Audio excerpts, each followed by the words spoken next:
y'all, it's Hope here at Crafty Hope, and welcome! I am working on ICADs 31, 32, and 33 here. ICAD stands for Index Card Day. It is a challenge that runs each June and July, so it is over. But the prompts are still out there if you want to go find them. The challenge comes from Tammy Garcia. You'll find her as Gypsy999 on Instagram. She also has a website, which is Daisy Yellow Art. I'm going to link all that below, including like where you can learn more about what ICAD is and how to prepare for it, and find those prompts and everything. So Tammy does give daily prompts as well as like weekly themes and encouragements, and all of that is just meant as inspiration to help you it's meant as inspiration for each of the 61 days that run the challenge. They are not required. So, and I'm not even sure if I use any of Tammy's prompts, because in addition to that, my friend Nina Fickett does mixed media ICAD with her own set of prompts. So I am, you could see, I start each of these cards usually with a bit of collage. I stuck down some dictionary paper and then some eco-printed, it's a reproduction Sears and Roebuck catalog. So I put those down just using my Oohoo glue stick, and then pulled out a couple acrylic paints. This is it looks like it is possibly chrome oxide green, and then this is, I believe it's called Christmas green, so it's like a brighter green. And I'm using my palette knife to scrape it all over that surface. I should mention that the Daisy Yellow prompt on this day is bonsai, and the mixed media ICAD prompt was chalk pastel. I'm not going to use either one of those, so they're not really important for what I'm creating, but if they inspire you in some way. And I suppose bonsai, that could have be what inspired the green that I put down, like bonsai tree. I don't know. I did take a Stabilo all pencil there, scrub it all over the card, and activate it before I dried the paint and the water. And then this is some homemade texture paste I have in a takeout container. I make it using dry plaster of Paris, gesso, and then like spackling or joint compound or whatever I've got hanging around until it gets a nice consistency. This is a bit of some kind of texture plate shawl that I picked up for like 50 cents, maybe 99 cents at a thrift store. And I thought it would be neat to see what happened when I pressed them into this texture paste. And honestly, not much. It picked up some of the texture paste, which clumped on there. So I'm going to like lay it back around on the card. I did take that and go rinse it off while I let my texture paste dry. And in that amount of time, I decided to maybe do an image transfer. So this is a packing tape transfer, and these are images I got from Ricky Tikki Tavi. I was on the teal tier of her Patreon during July, so this was a free printable she had, and so I printed it out, and you can see stuck some packing tape right on one of the images, cut it out so I had something smaller to work with, and then I'm burnishing it with a bone folder. Now I'm going to trim it down a little bit more, and I've got another takeout container there that has got some warm water in it. So once I get this trimmed down to get all that excess white off, I'm going to wet this really well, and then I think I'm going to pull out a nonstick craft sheet just so I'm not getting water all over my desk.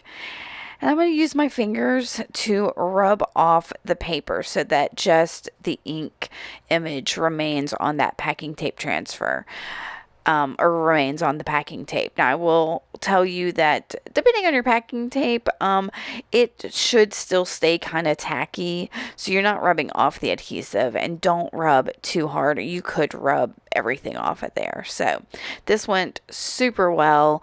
I will tell you that I don't have an inkjet. What's the other one? A laser printer. Is that right? It's inkjet and laser printer. I have a laser one that uses toner. So, and that was just printed out on my toner printer on some plain old copy paper. So I decided because that became transparent, I kind of wanted something in the background of it. So I had this little strip of some more of that dictionary paper, and I was trying to line it up all nice and make sure I didn't have any bad words or anything on there. And I put it down, and I felt like it was too busy. Like, that was fantastic, that was showing through, but I needed to push the words back a little. So I'm going to grab a little bit of white gesso.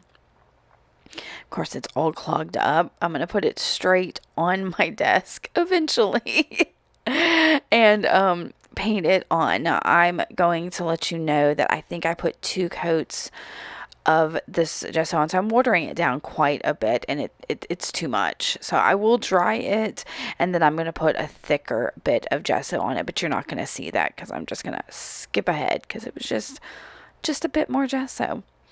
Now, this in a similar container is some fluid matte medium that I am going to use to make sure that that image sticks securely, because the tack is still there, but I already stuck it on that paper. I've had it in the water, so I'm using the fluid matte medium to help stick that down a little bit.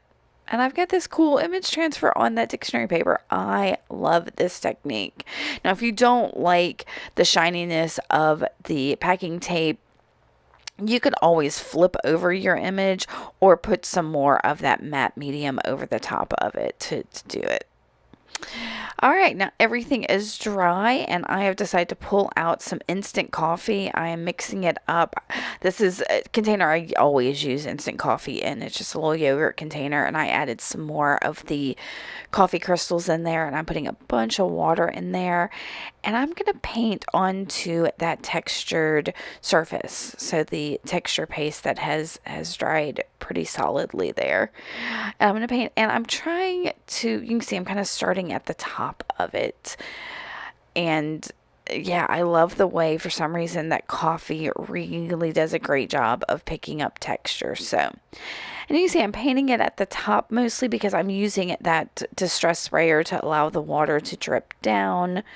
And now I'm going to dry it. As I dried it, I'm leaving this in because as I dried it, I started kind of brushing it off, and I could see the tips of some of the like spiky parts of that texture paste where I had lifted the texture plate were kind of flaking off, and I was like, oh, well, that's kind of a neat effect. So I took a little bit more of my gesso, just a touch of it on my finger, and I'm rubbing it over that textured area to pick up all the little bumps in the actual texture that's in there. So this was, I would not have done this had I not brushed off some of the pieces, especially with the coffee, and seen that white kind of popping out, and thought, well, I can't get it to break off on all of these, but I can accent it, accentuate it a bit with some gesso. So that's all I'm doing here. And it's neat. And you can see some of that texture paste is still completely white the way I put it on there. And some of it has that coffee. And then some of it's got that little bit of gesso over the top to get the texture. So, and this technique of like accenting things using another color of paint or a wax paste or just kind of anything else to pick up texture is one of my favorite things. There's something about getting that little bit of additional color on my finger and moving it around. And I do it a lot in my assemblage art too. So yeah, it's just fun. It's a technique I really enjoy. So I did cut down that strip from the paper it was on, and you can see I left a little bit at the top and the bottom just so more of that dictionary paper is kind of showing through. And then I snipped a little piece of cheesecloth off that I'm going to put behind this card. That cheesecloth adds more texture and separates it a little bit. It also adds some like softness to the whole thing. So I'm using matte gel medium now I put that on the card, stuck my cheesecloth down, and then I'm putting it on the back of my image transfer dictionary paper thing. And I'm gonna weigh it down, and seriously, this was just for a minute while I like put stuff up. And then I came back and it stuck pretty nicely. So at this point I was like, okay, what else does this need? And I'm gonna pull out my ink blender that's got walnut stained distress ink on it, and just accentuate the edges. You'll see me do this on almost every single card. It helps just frame them up. And then I pull out that sheet from Ricky again because she's got some words at the bottom of it. I'm going to cut out the one that says, "Oh, happy day." And I thought that was a great way just to kind of use that free gift from Ricky. And then I will cut it down and ink it up as well so it matches. And I think I'm not sure, do I use some more of the medium? Oh, I can't remember. I think I'm going to use my Oohoo glue stick to stick that sentiment down, and once it is stuck down, that's going to be it for this card. I'm going to show you a quick look at it, but at the end of this video you'll get a lot more close-up shots of this card along with the others, and we'll get to card number 32 in just a second.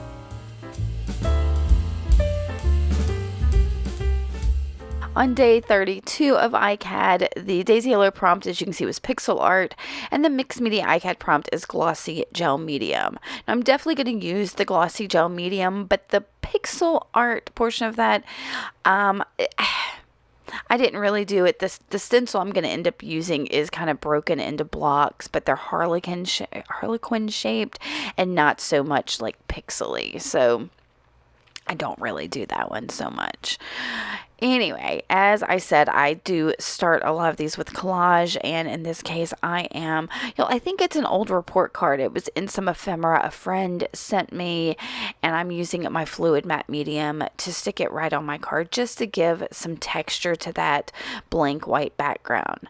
And I haven't mentioned in a couple of videos, but the cards that I'm using, I think I just picked them at Walmart because they're the Pen and Gear brand, but they're heavyweight index cards, which I was so surprised when I found them, and I don't even remember buying them, but I know once I found them, I was like, oh yeah, I think I probably saw these and went, well, I'm going to need those for ICAD, and then threw them in my stash with all of my like cards and tags. And so when ICAD came around, I was like, oh wow, yeah, I forgot I had these. So, yeah. All right, I'm trying to make sure that a lot of this has plenty of texture, and I'm thinking this whole idea of collaging things down to start off, and I've said this almost every video, is a creative like warm up for me. It's a way to get something on the card, to get me kind of that movement of creating in, and I don't have to think too hard about it. I just get something on the card, and it's not that blank white space. So I am going to dry this since the fluid medium is, well, fluid, and then grab my Neocolor 2 crayons. Now these are crayons, they feel a lot like a regular crayon, but they are water reactive. Now there are Neocolor ones apparently that exist that aren't water reactive, but I don't own those. I do love me some water reactive stuff, as you'll see in most of my videos. So I scribble like a teal blue one down, and then some limey green, and use kind of a fluffy wet paintbrush to get that water moving all of that around. I do want to say that this set of cards I do like a lot more than my previous set. The last ones, 27, 28, 29, no. 28, 29, 30. Ooh. I liked them, but they were not like favorite cards. This set, I really do like these a lot, and I know it's because these have a lot more texture to them. So, yeah, I know, yeah, that's kind of just what my style is. So I took the black of the Neocolors and made these like plus signs. I'm going to activate them too, and you can see everything's getting a little grayed out here, but that's because I guess those report cards are probably cheap paper. I've got probably too much water in my brush, whatever. There's a lot of back and forth on this. So I'm going to dry this, and I come back with this. It's a bingo marker from the Dollar Tree. I've got a blue one and a black one. But they come in all kinds of colors. So they're fun to play with because like a lot of other things, this is kind of water reactive. I dab that down and I'm going to take that distress sprayer and spritz it. And I get this, y'all, really good and wet. And it kind of makes some of the little splooshes that come out that I like disappear. So I ran with that. Since those splooshes were gone, I grabbed a bamboo skewer and I'm just moving this around. Again, more texture. And I knew that what I wanted to do when it came to the gloss gel medium was going to be to put a whole bunch on my card using a stencil, so that once I get this dry, that's what I'm going to do. But I wanted to have some texture behind it first, so I felt like I had developed quite a bit of texture there. And then I pulled out that Harlequin stencil. Ooh, I almost said stamp there, from Tim Holtz. And this is some gloss gel medium from Golden. And that is a, what do you call it? It's a like silicone brush thing that I'm using to spread the gloss medium. Now, like in my last one, anything that is touching this gloss medium, touch the those panels, touch the texture paste, I'm going to clean this off. Do not leave gel medium or texture paste on your stencils. You will mess them up. So I immediately went and cleaned my stencil and gave this a little bit time to dry.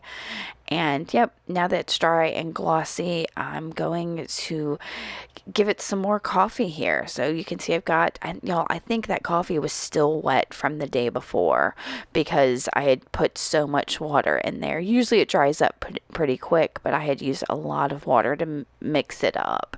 So if you have coffee like I do and it's not drying up super quick, just give it time. I live in a humid climate and there's no reason that it shouldn't. If mine's drying up, yours will dry up because you're probably in a less humid climate than I am. And you see, I'm putting down layers and layers of that coffee. So I'm putting the coffee down. I dabbed it up with a towel. I put the coffee down, sprayed it. I'm going to dab it up now with a paper towel. I'm going to put some more coffee. And just do this back and forth game of trying to get that coffee into the texture of that gloss gel medium. So I'm finally just going to dry it and come back with a baby wipe, which is of course what I could have used a damp paper towel just as well.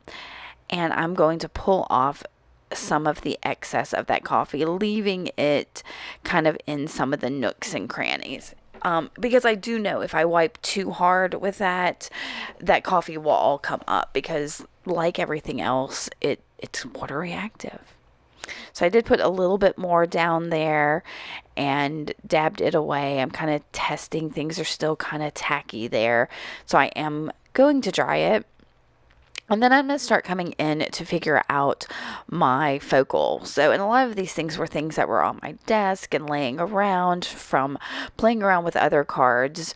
So I've got, this is a Smash bottle cap that I'm sure I found in a parking lot. That's a watercolor leaf that I tried to pull into another card another time. I believe that little stamp tulip was when we had the tulip prompt for ICAD. And there's a bit of lace I probably cut off of something. So these were just scrap things that were sitting on my desk. The watercolor botanical is not going to make it in here. But the rest of this is, I'm just making some kind of crazy little assemblage here. I wasn't even sure. So I pulled out, this is a helicopter punch. It's from Tim Holtz. I don't know if they still make them anymore, but you just really need some kind of metal punch, or if you don't, you could easily glue this down, but I was determined I was going to stitch it down for some reason. I don't know, y'all. Honestly, I don't know. I was just like, well, this will be fun to add texture on texture. And I've got other metal punches in my stash. I've got I've got metal punches that work like hole punches. I've got a Euro power punch, and I've got this little helicopter tool that was probably one of my very first metal punches. But with this being very rusty and all that, I didn't want to use some of my jewelry tools on something so rusty and have that mess up like dull something else. Whereas I know that tool in particular I use specifically for like mixed media art and things like that. So, but use what you have, what you're comfortable, or just use glue. Speaking of glue, I've decided to use, for some reason, this Nuvo Deluxe adhesive on the side of this. I don't know why. I think I just didn't feel like hassling with my Fabri-Tac yet. So I glued that little strip of lace on the edge of the tulip image, and I'm playing with things. And then I pulled out that bit of like a trim. Y'all, I don't even remember which card it was I tried to pull that flower trim into, but it didn't work. So again, something that was still just sitting around on my desk. And I put my Fabri-Tac in my little holder that makes it, the gravity pull it down, and I gave it a minute to go down to the tip of it. And I'm going to add Fabri-Tac to the back of that craft cardstock there, as well as I think on my back of my like daisy trim. And then what am I going to do? Well, I don't think I glue it. I don't think I use it on the Smash Bottle cap. Now, one of the things, I think that Smash Bottle cap still had some of the plastic coating on the inside of it. And that may be why I wanted to stitch this, is because I was afraid that plastic coating would pop off. So I was like, well, stitching it would be fine. While I was letting those bits dry, I did go find a word out of a large print piece of book paper, and I found the word happy. And I'm going to glue that down with some of that gloss gel, putting it just on the back of it. And while that is drying, I'm going to grab a needle out of my pincushion that has some dark blue embroidery floss in it. See, I started to grab, that gray one, but then I realized, oh, I've got this dark blue one, and I've got all that dark blue in the background, so that would be kind of perfect. So I am simply going to pre-poke a hole from the front, and then I'm going to put 2 stitches in each of these holes. So there's 3 holes, so I'll have a total, well, obviously 6 stitches, right? That first one, I kind of lined the 2 stitches up together, but the other 2 holes, I'm going to like have one going in one direction and one in another direction, just as an accent. It's nothing, it's one of those things that was like, well, I don't have to put the stitches in the same place. This is supposed to be kind of wild, crazy assemblage. So yeah, let's make it that. So I'm going to add this last stitch here and then tie that off on the back. And then once I get that tied off, I'm going to take some more of my gloss medium and put it over the happy so that that word is kind of shiny on top of that rust, which I think is a really kind of neat accent. And once again, I'll give you a look at this card real quick after this video, but then we're going to go straight into card number 33 to finish out this video.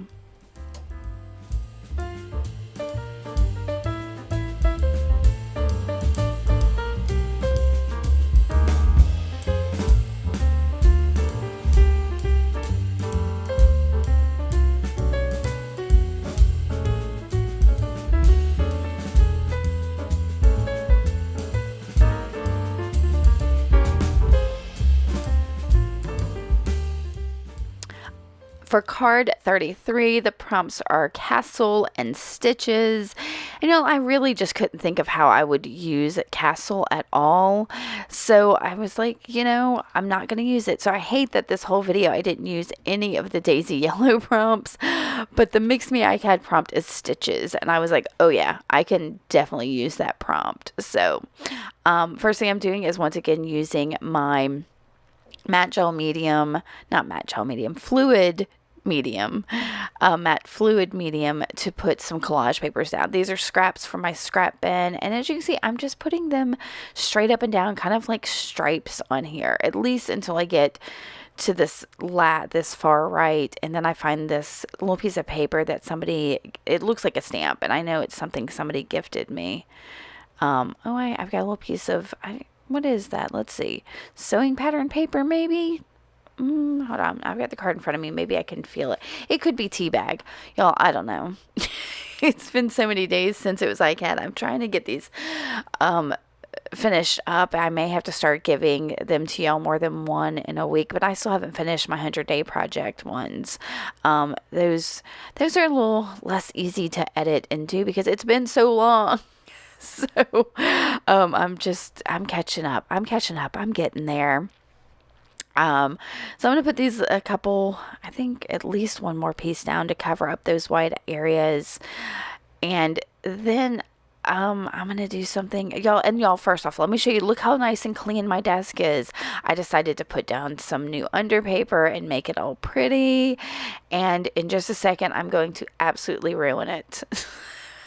First, I'm going to pull off the excess papers around the edges, trim them, tear them, whatever I got to do. And then I am going to do something I hardly ever do, which is not everything. Anyway, we're going to do a technique I haven't done, and it works out super cool.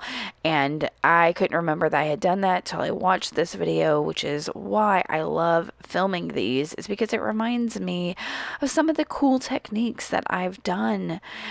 And yeah, and I can come back and see these for my own reference. So once I get this finally all glued down, I think I'm going to dry this card because once again, that fluid medium is indeed fluid. So I'll dry this card real quick. I'm going to drag it out, putting stuff away. And yeah, and then finally do it. So once I get it dry, I'm going to pull out a couple of sprays. One of them is this white one, and then there's this distress spray stain. I believe that is Seedless Preserves. And then it's a tulip fabric spray, y'all, in white, that I just thought, okay, we're going to use this. And you can see I'm putting it right where that Seedless Preserves is, and I sprayed a bunch of water in it, and I'm brayering it out, kind of trying to get it out. And oh, look what I've done to my beautiful underpaper. So once I brayer this out, I realize how much ink is still on it. So I'm going to grab that same silicone brush tool I used the day before to kind of scrape off some of that excess ink on there. And y'all, look what it does, how it goes into the edges of some of those papers. It is such a cool effect. Now everything, granted, is now tinged with a pink purple color, but that's fine because I can now see the papers I put down, but they have this neat wash over them. That's something I've definitely got to try again. It was a neat effect. All right, so I've got just a tiny bit of white gesso. I went ahead and put it onto my underpaper, and I'm using a different brayer here because I didn't want that blue, because I know that distress products will bleed, and if I put that on that brayer that was still kind of wet with the Seedless Preserves, it would just smear it some more. So I put it around on it, and you can see more of those edges are popping even now. Love it, love it. Now I could obviously stitch on paper, but I thought, why not stitch on fabric? So I've got this little baggie of little fabric scraps I pulled out, and I found that in my pincushion I had this length of like a lavendery colored embroidery floss that I was like, okay, well, I can slow stitch on this piece of white. But I was like, wait a minute, before I slow stitch it, let's figure out how much of this white I need. So I trimmed it down, and I was like, well, I don't know what else I'm going to put on here, so let's make a little stack. So I'm going through the fabrics that are in here to kind of create a little stack. So I've got this piece that looks like it could be eco-printed, maybe rust dyed. There's no telling, guys. I don't label that stuff, especially when it gets this small. I don't know. It's just dyed with something. So I trimmed that down. I'm going to use my Ooh glue stick to tack these pieces together so that, yeah. And I kind of liked that it was that piece was a little bit darker. And then I've got this little bit of kind of a brownie off-white lace that I was like, okay, well, that works too. So I've got them laid out. where I want them. And like I said, I will use my Ooh glue stick to tack them together so stuff doesn't start shifting while I'm trying to do the stitches. Yeah, so I'll put that down, and then, and you can see I'm putting the Ooh on the lace I'm sticking to, not the top piece, because yeah, it just can get floppy and weird. And then I'm going to do 2 rows of slow stitches across what's going to be the top of this. I'm going to speed that up, but I did want to give you a look at, a slow stitcher. It's a running stitch. You just go up and down, up and down. So as you can see, I kind of fold the fabric as I'm doing it, up and down, up and down. And then when I get to a certain point where it feels kind of stiff, especially since that Ooh is in there, I'm going to pull the needle through. Oh, and it was definitely catching there. And I'm going to, like I said, do this for 2 rows of this. And this little stitch, it adds a little additional pop of color on here, as well as a bit more texture. And I kind of, like I said earlier, these 3 cards I do like because they do have all of this texture that I've included in them. So sometimes I have to remind myself, just a couple stitches on something or a little stack of fabric can add so much, a texture paste, a medium, all of that. And I encourage you to try some of those things, explore your materials and see how thick and chunky you can make them, really. if you like what the result I'm getting. All right, so I am going to go ahead and tie off. Y'all, I don't even know if I tied this off. Let's see. Do I make a knot? No, I'm just pulling the thread through the fabric a couple times and then trimming it close to the fabric, because I know I'll glue that down, so there's no risk of it like coming untied. You would have to like rip it off or whatever. And I'm going to flip that around and take a look at it, try to decide on the positioning, and know that I need a little more texture in the background. So I've got my black soot distress oxide along with some of my hand carved stamps. You can see those are almost all just erasers that I've carved. And I'm going to stamp this. I don't even know what you would call this shape. It's like a teardroppy shape. I love things like this that just have the layers within them. I'm going to put this randomly around on the card, and then I'm going to grab a wet paintbrush. It's just wet with water. And what I like to do with the distress oxides in my stamps is to kind of blur the edges so that the inside of stamps like this are still structured with the colors and all of that peeking through, but the edges bleed into the background, just kind of blend into them. I don't know why I like it. It just, I don't know, it feels like it's part of it, I guess, that it's supposed to be there. And I'm going to do this on every one of these stamps, and then realize I need a touch more of that black on there, so you'll see in just a second once I get all of this bleeding done. And in that top right corner, that stamp that I had put, the piece of paper that looked like a stamp, is kind of dark up there, but it's okay. That stamp that I stamped is you still get the texture of it. Yeah, here's why I decided I need more of that black. So I've pulled out a little piece of like acetate or whatever and put some of that stamp on there. So I'm using the exact same color and everything.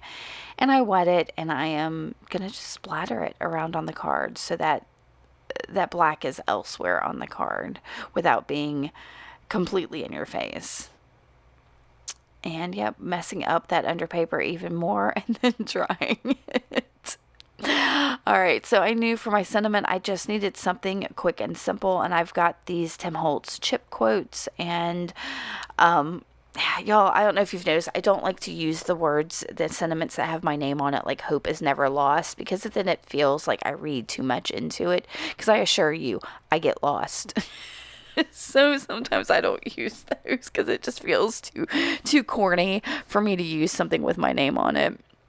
So I did decide, I went through those for a while and decided on this one that says be authentic, and I will use my, that is, again, the Walnut Stain Distress ink.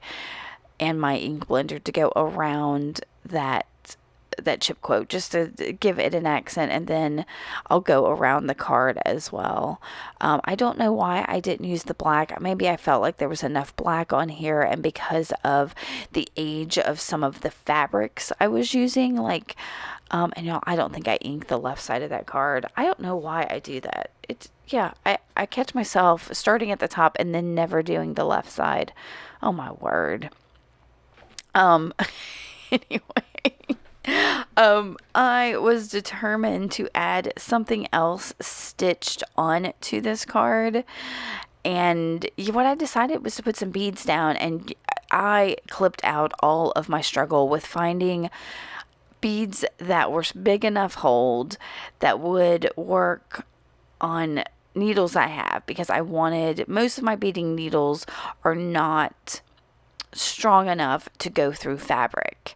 So it was a real struggle to find a beading needle that was sharp enough to work with fabric, but thin enough that you could put beads on it, and then to find beads that were big enough to go through. Oh, and then the thread, and oh, y'all, it was a struggle. But I found some beads that almost exactly matched that thread that I put on there for my stitches. And I am stitching a bead on each of the little dips of the lace. You can see it's got like that almost zigzag.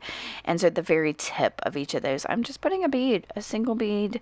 I had wanted to do something bolder, but since I'm just using beads that are the same color, I was like, it doesn't really matter, because I had found some black beads I wanted to use, but the holes in them were just far too small for any of the thread, for any of the needles, for anything I had. So it didn't happen.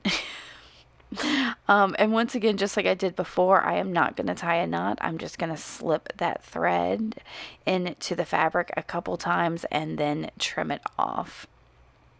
Yep. And then I will pull out, I think I'm going to pull out my Fabri-Tac and give it a minute to, again, let gravity do its thing. Oh, and I've got to trim down some of this because I didn't like the edge of the lace had like a sharp point to it that I didn't care for. So I gave it a second for my Fabri-Tac to go to the tip, and then I'm going to glue these bits down, both that fabric stack that's stitched and beaded and it's all clogged up, and then my chip quote. Now I could have pulled some of that excess like chipboard off the back of the chip quote and used a less intense glue, but since I already had the Fabri-Tac out and I like the height that chip quote gets, that's what I'm going to use. And once it's glued down, that is it for this card, y'all. I hope you like another set of these 3 ICADs. I will try to get more of these out. It is Seek, Gather, Create season, so I am trying to get those along with the 100-day projects. And I still have another Thrifty Thursday to show you in addition to the one I just shared. So anyway, I hope y'all enjoyed this. If you did, you know what to do. I will see y'all again sometime this week with more crafty goodness. Thanks so much for watching. Bye.